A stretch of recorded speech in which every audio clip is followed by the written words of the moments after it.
Kayo po ba ay may katanungan ukol sa PhilHealth? Makinig sa Usapang PhilHealth. Kasama ang PhilHealth Regional Office No. 5. Mapapakinggan tuwing Huwebes, alas 10 hanggang alas 10:30 ng umaga sa DZGB. Usapang PhilHealth. Uy, Miss Naron, asaan ka? Ba't iba ang, Yes. ibang kon mo, ibang background mo ngayon, nasaan ka? Good morning, Sir Pia. Good morning po sa ating mga listeners na nakikinig dito sa Usapang PhilHealth kasama ang, of course, sa DCGB. Nasa malayong lugar ako, Sir Pio, para naman may break ako from you kasi parang every week na lang tayo magkasama. Punta muna ako sa malayong lugar. Buti ka pa parang Davao ka ata tama ba? Nasa CDO po ako ngayon currently. Nag-attend po ako ng Corporate Affairs Group Summit para po mas mapagtuunan namin ng pansin, mapag-aralan at mahanapan ng mga bagong solusyon kung paano namin ima-market ang mga benepisyong PhilHealth para sa ating mga miyembro. Ba, nasa CDO ka pala, Cagayan de Oro City. Ano bang dyan? Ano bang pwedeng mabit-bit mo? Kasi yung biskwit mong langyakin, di mo naman natupad yung pangako. Yung galing naman ng CDO.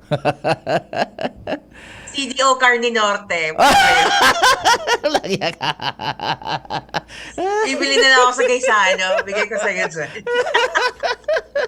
Ikaw talaga kahit kailan wala kang tinutupad na pangako.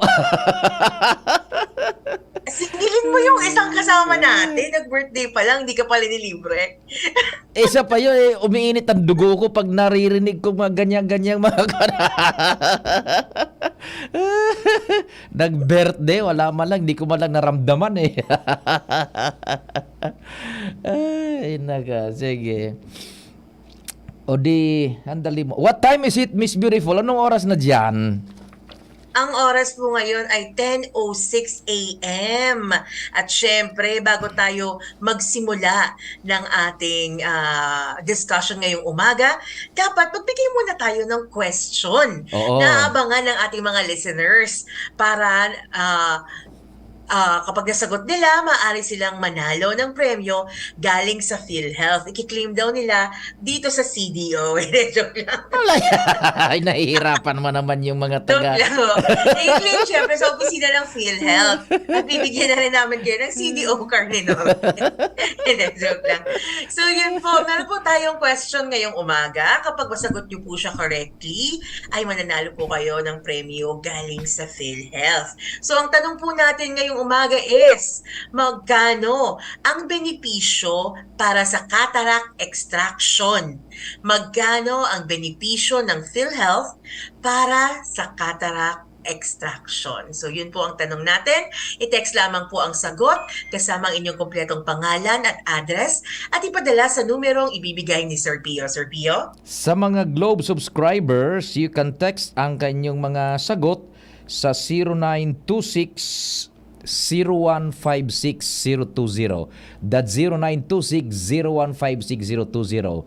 And yung smart subscribers, 0961-759-0888. That's 0961-759-0888. Pangalan, taga saan, yung tamang sagot. Yun pangalan, taga saan, yung tamang sagot. Yung makakakuha ng tamang sagot, yung pinakauna, yun ang mananalo. Napakasimple lang naman ang katanungan.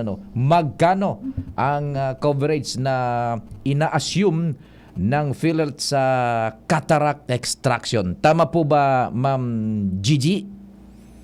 Yes po, tama po yun. Okay. Ano ba yung katarata, Miss Beautiful? Ano ba yan? Ano ba yan na katarata na yan? Yes. So, ang katarata po ay siya po yung sakit sa ating mga mata. Madalas po itong na-experience sa mga senior citizens. Alam ko kasi, Sir Pio, maraming nakikinig sa atin na senior. Usually ang mga nananalo sa ating programa, sa ating pa-question and answer, mga senior. So, I know marami po ang pwedeng makarelate or hindi naman makarelate. Or mga, syempre, iniisip nila na baka eventually magkaroon sila nito or may kakilala sila. So, maganda pakinggan po ito. Ano? So ang katarata po ay isang karamdaman na karaniwan sa mga senior citizen. At wag po kayo mag-alala kasi may benepisyo ang PhilHealth para dito. So ang meron po sa katarata, meron po kasing lens ang ating mata, no? Iba to sa lens sa camera, pero parang ganyan na din, ano? Same with the lens ng camera, tinutulungan ng lens ng ating mga mata ang pag-focus ng mga images na nakikita natin. Usually po, 'di ba? Dapat ang lens para makakita ka ng maayos, malinaw dapat siya, clear siya. Walang dumi or fog or anything. Pero may mga reasons po kasi kung bakit nagkakaroon tayo ng paglalabo dahil dito sa kataratang ito. So usually ang mga sanhi or causes ng katarata, yun nga po sabi ko katandaan, usually 95% ng cataract cases natin is because of advanced aging. So habang tumatagal ang katawan po kasi talaga natin ay hindi na ganun tulad ng dati. Kaya ito po ang ang age po talaga ay isa sa mga reasons kung bakit nagkakatarata ang mga tao. Another reason is yung madalas po nating ma-expose sa UV light dahil sa sikat ng araw. So minsan kapag nakikita natin si Sir Pio naglalakad-lakad sa sentro ng Legazpi, naka-shades, akala mo artista. Hindi naman po dahil nag-feeling Richard Gomez siya, yun ay dahil pinoprotektahan niya ang mata niya sa ultraviolet light, sa sikat ng araw, para maiwasan natin ang mga sakit sa mata na tulad nito. Maaari din pong cause ng katarata ay yung na-trauma ang ating mata or may nagkaroon ng operasyon na hindi maganda yung outcome. Pwede rin po na may ibang sakit tayo sa mata like pamamaga o glaucoma na nag-eventually lead to cataract. May mga sakit din po tayo sa katawan tulad ng diabetes at metabolic diseases na pwedeng magdala ng katarata, pagpahid ng mga gamot tulad ng steroids, pagka-expose sa x-ray, family history ng cataract, infection, at marami pang iba. So napakaraming reason kung bakit nagkakaroon ng katarata ang isang tao. Kaya maganda naman po na meron tayong benepisyo para dito. Is it common ba sa atin dito sa Pilipinas, sa mga Pilipino? Pangkaraniwang ba yan? Para common? Yes po. So ayon po sa claims data natin sa PhilHealth last year, ang operation po natin sa katarata ay isa po sa mga nangunguna or yung commonly na ina-avail na benefit ng PhilHealth. So ang operation po ng katarata, number 8 po siya sa lahat ng claims na na-avail sa PhilHealth.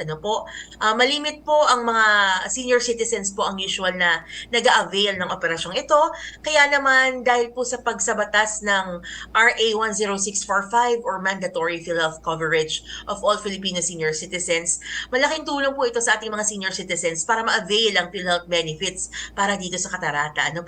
Bilang members po ng PhilHealth, meron silang benefits kung saan konti na lamang po ang kanilang out-of-pocket expenses or minsan naman po, depende sa facility, wala na silang babayaran dahil nasagot na ng PhilHealth ang kanilang confinement at operasyon para sa pag-extract ng katarata. Na-emphasize mo kasi Ma'am Gigi, binibining Gigi ng PhilHealth na common siya, pero na-emphasize mo sa mga matatanda, seniors. Sa sa mga kagaya ko na kaka-menor de edad pa lang. May mga katarata din ba dyan? Hindi ako naniniwala na minor de edad ka pa lang. Siguro sa US ko sa mga 28. Yan. 28, running 29. Tama yan. So, tama nga, Sir Pio, na mention ko kanina na common ito sa mga matatanda, Pero, meron din po kasi mga cases na may cataract din po ang mga bata. Ang mga katarata sa bata po ay maaaring hereditary or namana sa pamilya dahil po sa metabolic problems o may issues ang mga katawan nila. Dahil din po sa pamamaga ng mata, pwedeng cause din po ito, or aksidente po na tamaan yung mata, pwedeng makapag-cause din po ito ng katarata sa mga bata. Ang pagtanggal pagtanggal po ng katarata sa pamamagitan ng operasyon sa lalong madaling panahon ay ang pinakamabisang paraan para malunasan ito. Huwag na natin hintayin na mas lumala pa. Ano? Kung meron naman po pala na benefit ang PhilHealth para dito, patanggalin na natin, pa-extract na natin yung katarata kung meron man tayo. Ang panghabang buhay po na follow-up sa isang ophthalmologist ay kinakailangan upang mabantayan at mapanatili ang magandang paningin ng mga batang may katarata.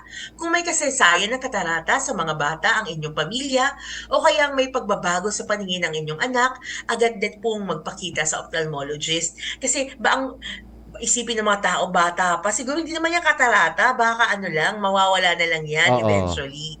Opo. So, pa-check up po tayo. Kasi just in case naman pong katarata, meron tayong benefit package para makatulong. Magkano yung pakete mo dyan sa PhilHealth ng katarata? Oo. Depende daw, Sir Pio, sa mga tulad mong gwapo. Oh. Yeah. Wala ka bang katarata o meron na? Mukhang malabo na yung paningin mo. Kaya nga, pumunta talaga sa PhilHealth ako para i-avail ko na to eh. Parang naapektuhan ng katarata yung paningin. Naging gwapo ako eh. Oo, kaya sa mata ni Ma'am Larry, napakagwapo mo daw. Miss ka na nga nun eh. Kausap ko lang kahapon. Buti naman sinagot ako sa phone kasi may pinatutulungan ako. Sige po. So, ang tanong, Sir Pio, ayan, makinig dapat kasi ito yung natin, source ng premyo. So, ang tanong is magkano ang benepisyo para sa cataract extraction na maaaring ma-avail ng PhilHealth members. Ang benefit po natin dito, binabayaran ng PhilHealth ang cataract extraction sa nahalagang 16,000 pesos kada mata. So, kung meron kayong cataract on both eyes, 16,000 sa left, 16,000 sa right. For a total of 32. 32,000 pesos for both eyes. Pero ang package po natin is per eye kasi hindi naman all the time parehong mata ang may katarata. So ulitin ko po, ang package natin sa PhilHealth for cataract extraction is 16,000 pesos kada mata. Kada mata. Ayun. Okay, so napakalinaw kada mata. 16,000. Kung dodoblehin mo, idulingin mo lang yung mata mo para doble na yan. Magiging dalawa na yung 16. Doble na yung paningin. Di paano ang pag-avail ng cataract extraction? Opo. So, para makapag-avail po ng cataract extraction, kailangan po na una, rehistrado kayo bilang member ng PhilHealth. Alam naman po natin sa Universal Healthcare Law, lahat ng Pilipino ay member na ng PhilHealth. Pero hindi ibig sabihin na wala tayong gagawin para dito. So, dapat po magpa-member tayo sa PhilHealth. Kung hindi tayo member, pumunta sa pinakamalapit na opisina namin, mag-fill up ng PhilHealth Member Registration Form or PMRF, mag-attach ng supporting documents para maipasok na po kayo sa sistema ng aming National Health Insurance Program at makakapaggamit na kayo ng mga benepisyo. So yun yung unang step. Dapat rehistrado tayo bilang miyembro ng PhilHealth. Pangalawa, dapat hindi pa po ubos yung 45 days regular benefit limit. So ano po ba to? Ang kada member po kasi ng PhilHealth ay meron siyang 45 days regular benefit limit. So, sa isang taon, meron kayong up to 45 days of hospitalization. Actually, 45 days sa member and another 45 days na paghati-hatian ng kanyang mga dependent. Dapat itong regular benefit limit ay hindi pa ubos, at least 1 day ang matira para makapag-avail kayo ng benepisyo na cataract extraction. Pangatlo, dapat po kayong magpunta sa PhilHealth accredited facility. Hindi po tayo pupunta basta-basta lang kahit saan. Una sa lahat, dapat may kakayanan magtanggal ng katarata yung pupuntahang facility. Baka pinuntahan mo, Sir Pio. Oo, pang summer tuli lang pala. At papatanggal ka ng katarak doon. So, una dapat may kakayanan sila magtanggal ng katarata at pangalawa, accredited sila ng PhilHealth. Dapat din po yung doktor na mag-oopera ay accredited din ng PhilHealth. At pang-apat, meron po kasi tayong tinatawag na pre-authorization. So bago po kayo pumunta, magpatanggal ng katarata, may i-fill out muna kayo ng form. Huwag kayong mag-alala kasi tutulungan po kayo ng facility at Mm-mm. i-pre-authorize or approve po yan sa PhilHealth bago isagawa yung operasyon. So hindi po yan yung automatic na parang nakaisip ka lang, punta kaya ako sa Legazpi ay, parang gusto ko magpatanggal ng katarata today. Oho. Hindi po yun pwede. Ano po? Pupunta kayo doon, may konsultasyon. Kung sa tingin nila kailangan yung magpatanggal ng katarata, pa-fill up kayo ng form ng pre-authorization, ipapadala yun sa amin, i-approve ng aming mga doktor sa opisina, at once approved na yun, maaari na po kayong magpaset ng date or schedule ng inyong cataract extraction na operasyon. Ayon sa standard po, kailangan gawin ang operasyon ng may pagitan ng isang araw upang ma-avail ang 16,000 na pakete. So kapag dalawa po ang mata na may katarata at pareho operahan, hindi po pwedeng same day yung dalawang mata. Ano po? Mm-mm. Dapat po separate po siya, dapat may at least 24 hours na pagitan between sa operation ng isang mata at nung kabilang mata. Yan. Ang halaga po ng pakete, uulitin ko po, ay 16,000 pesos na hati po siya na 9,600 sa hospital fee at 6,400 naman po for the doctor's fee. Upang maaprubahan po ang pre-authorization, kailangan po ma-screen ang pasyente ng PhilHealth accredited doctor at facility. Ito po ay isasabit sa PhilHealth para maaprubahan, at bago po lumabas ng hospital, kailangan po mag-submit kayo sa billing section ng maayos na fill upan na PhilHealth Claim Form 1 or Claim Signature Form at kopya ng inyong MDR.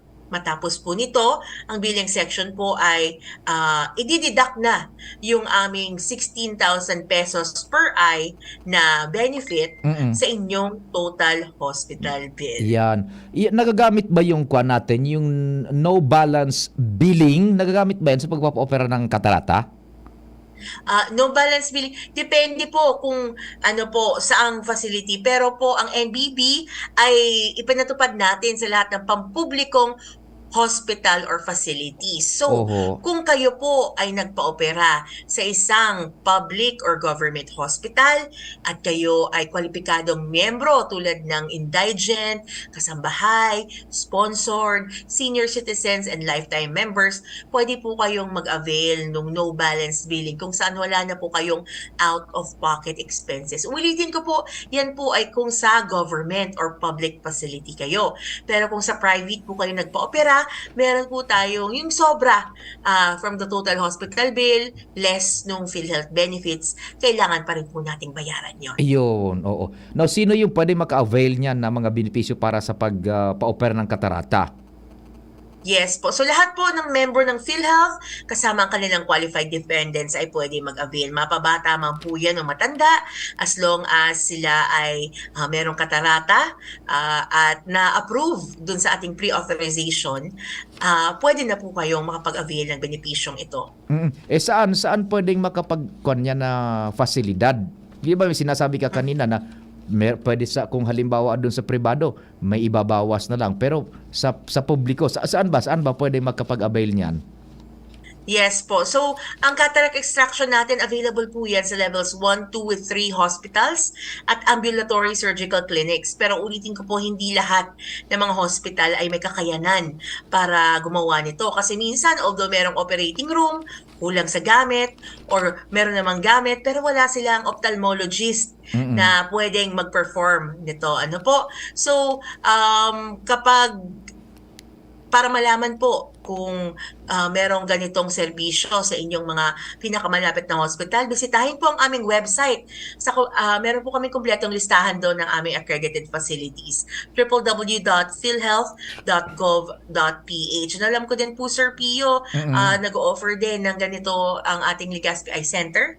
Opo. So aside from the hospitals, ang ating Legazpi Eye Center, pwede po kayo makapag-avail ng ating cataract extraction package. Ngayon, pwede pala ano. So, it's winning time. What time is it, Miss Beautiful? What time is it there? Yes, time check. It is now 10:23. Wow!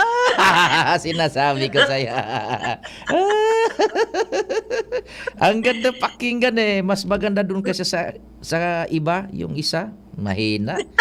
Sa'yo mas Uy, maganda. susumbong kita. Sikreto lang natin, sikreto.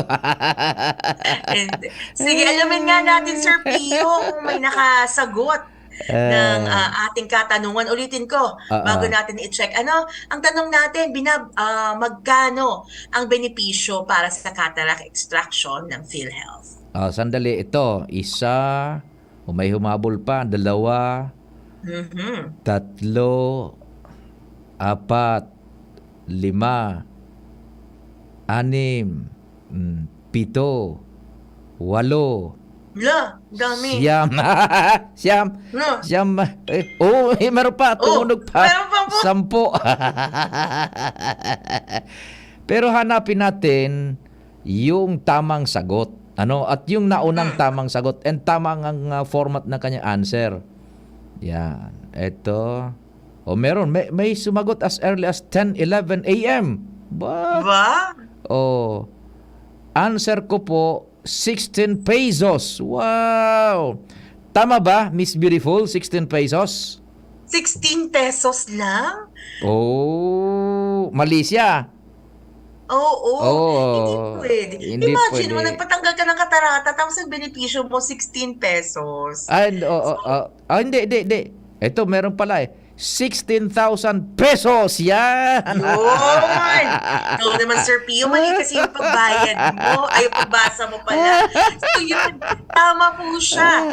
Ang benepisyo po natin sa PhilHealth para sa cataract extraction ay 16,000 pesos kada mata. So congratulations! Sino bang winner natin, Sir Pio? Taga Santo Domingo Albay, si Madam Teresita Banta. Ayan. Madam Teresita Banta. Yun. Na-take note mo na po, Miss Philippines. Yes, congratulations po, Ma'am Teresita Banta of Santo Domingo, Albay. Tama po ang inyong sagot. Ang benefit package po ng PhilHealth para sa cataract extraction ay nagkakalagang 16,000 pesos kada mata. Congratulations po, maaari niyo pong i-claim ang inyong premyo sa opisina ng PhilHealth. Kami po ay located sa Alternate Road, Legazpi City, PhilHealth Regional Office 5. Bisitahin lamang po kami doon, Mondays to Fridays, 8 a.m. to 5 p.m. Hanapin lamang po ako, Gigi Naron. Kung wala ako, sabihan ko na lang po si JM. Hanapin si Gigi o kaya si JM. Ayan. Again, congratulations po, Ma'am Teresita. Yung premyo, doon na lang sa PhilHealth. Dami pang Yes mga po. nag-text. Tama yung kanilang mga sagot. May taga-Ginubatan, may taga-Mauyod. Dito lang sa Legazpi. May taga-Busay ng Daraga. Kaya lang, naunahan sila ng taga-Santo Domingo. Yun ni Madam Teresita Banta. Sige, Miss Philippines, anong oras na dyan? Tama na, kaka-time check. Baka mas lalo kang ma-inlove sa boses ko eh. Yun na nga gusto kong marinig bago magtapos. What time is it, Miss Beautiful? Time check. It is now 10:27. Yeah, lumayas ka na. Tapos ang programa. Sige, pero bago ako muli, Sir Pio, konting reminders lang sa ating mga listeners. Patuloy po ang ating panawagan sa lahat ng PhilHealth members na siguraduhin updated ang ating contribution, maging ang ating records upang tuloy-tuloy ang pagkamit ng benepisyo at para mas marami tayong matulungan. Tandaan po, walang bayad ang pagkuha ng PhilHealth ID at member data record. Mag-ingat tayo sa kumakalat na online fixers na nag-aalok ng serbisyo ng PhilHealth. Ang lahat ng serbisyo ng PhilHealth ay libre at maaari niyong ma-avail sa aming mga opisina. Bukas ang regional office at ang aming local health insurance offices na matatagpuan sa buong Pilipinas, Lunes hanggang Biyernes, alas 8 ng umaga hanggang alas 5 ng hapon. Kung kayo po ay may mga katanungan, ipadala lamang po sa aming Facebook page, PhilHealth Regional Office 5 Bicol Region, or tumawag sa 24/7 PhilHealth Action Center 8441-7442. Again, maraming salamat po. Makakaasa kayo na ang PhilHealth ay kaagapay ninyo sa pangangailangang medikal. Diyos mabalos po. Bye-bye, Miss Beautiful. Pasalubong from CDO ha. Pasalubong. Till next Thursday. Salamat asin namang Diyos ang magbantay. Inyong napakinggan ang programa Usapang PhilHealth. Makinig muli sa susunod na Webes, alas 10 hanggang alas 10:30 ng umaga, hatid ng PhilHealth Regional Office 5. Usapang